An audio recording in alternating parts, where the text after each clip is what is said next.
Yahoo! Welcome, my beautiful brothers and sisters, fellow radiators of love, to Astro Fenixx, flying into the moment yet again, radiating love as always, and welcome to your moon in Virgo transit video for this current lunar cycle.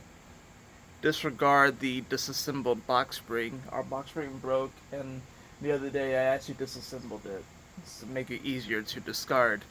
And disregard the fact that this moon in Virgo transit video is coming out while the moon is at 15 degrees of Virgo. So I was working on the horoscopes. They actually are all filmed and stuff. So I'm actually going to be uploading those as well. And I think with the moon transit videos, from now on what I'm going to do is I'm going to just film them like this, like almost like a vlog, and just put it out without the intro, without the outro and all that stuff. I think that'll be a lot easier on me. But anyways, this Moon in Virgo transit video, I didn't even bring a card with me. This Moon in Virgo transit video, it's going to be an interesting one. You know, the Moon, it did make a trine over to Uranus. And this is probably going to be the last time that the Moon in Virgo trines Uranus while Uranus is direct, because Uranus will be coming retrograde this month. And the moon is also going to be trending over to this Capricorn energy. So we have Saturn here, we have, you know, the South Node here, we have Pluto here as well. And we also have an interesting T-square here with the moon transiting Virgo, the second decan of Virgo. It already made the square over to Jupiter at 14 degrees, but it'll also be opposing Neptune at 18 degrees. And even though there's like a 4-degree orb here, the fact that Jupiter is involved here means that it has a rather large influence anyways. So with this T-square, it's definitely going to bring up this whole, you know, we're reacting and responding to our reality and what we have already manifested. And then with Jupiter retrograde, this is about us like really looking over our belief structure and like really, you know, just kind of thinking on these things, pondering them. It's like, do I really believe this? This whole like looking at our belief structure and asking ourselves, are there any self-limiting beliefs that I have that are limiting what I can manifest right now? And then of course the opposition to Neptune, this is where we can potentially get caught up in any delusions or fantasies that we have. Not that delusions and fantasies are inherently bad, but the fact that Neptune is retrograde, whenever Neptune is retrograde, he's actually awake, she's actually awake, but life becomes very, very lucid. So right now, life is very lucid. It's like a lucid dream, but in walking reality.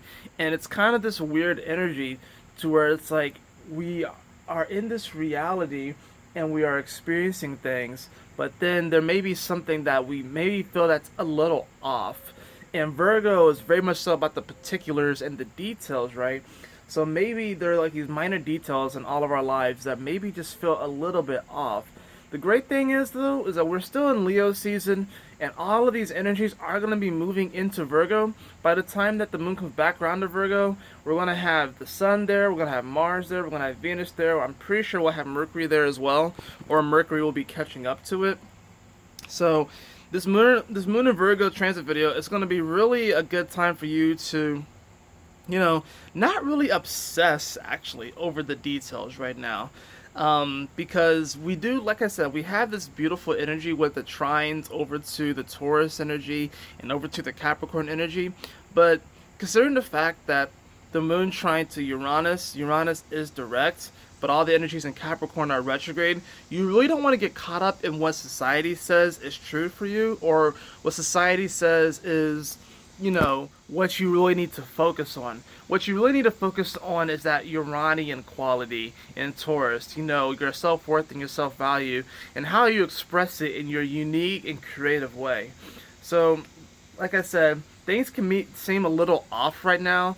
We all have self-limiting beliefs that do limit our perspective, that do limit our perception and limit what we're able to manifest. But what you're going to come to discover as this year progresses and as we move into the 2020 portal is that these self-limiting beliefs are going to become very, very apparent, especially as the South Node continues to move throughout Capricorn and moves into Sagittarius. Self-limiting beliefs are going to be very, very apparent. They're going to make themselves very much so physical, and it's going to be kind of like hard to not see them. And then at that point, it's really going to be more of a choice on whether or not you choose to ignore these things or not. But use this Moon in Virgo transit video as a time of great healing. Virgo is a healing kind of energy. So use this time to, heal yourself and to not really obsess over the details right now. Just live in your heart space, live within your sacred heart space. That's going to be most important. Really leave the details to God and Goddess. Leave the details to Source. And it's like, I saw a post on Facebook yesterday that I really need to listen to because, like, it said that there's no fixed agenda in the universe. And this is something I believe, but I still have a self limiting belief that, somehow or some way, there are certain decisions that I will make or we make that I will be rewarded for, and certain decisions that I will make or we will make that will be punished for. But there's no fixed agenda by the universe. And that's a self limiting belief that a lot of people have.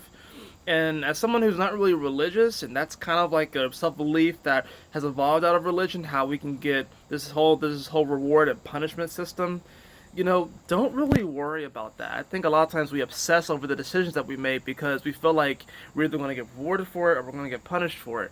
But the universe will work with you. The universe will co-create with you. So we really don't need to really be worrying about in detail and obsess over every single decision that we make.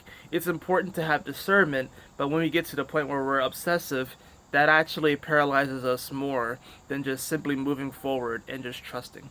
Anyways, that is it for your Moon and Virgo transit video. I hope that you all enjoyed it. If you did, please like, share, and subscribe. I would really appreciate it. And if you like a personal reading with me, beloved, you can follow the link in the description below too, astrofenixx.com. And as always, my beautiful brothers and sisters, always remember to keep moving forward, to stay focused, and Yahoo! Smile often.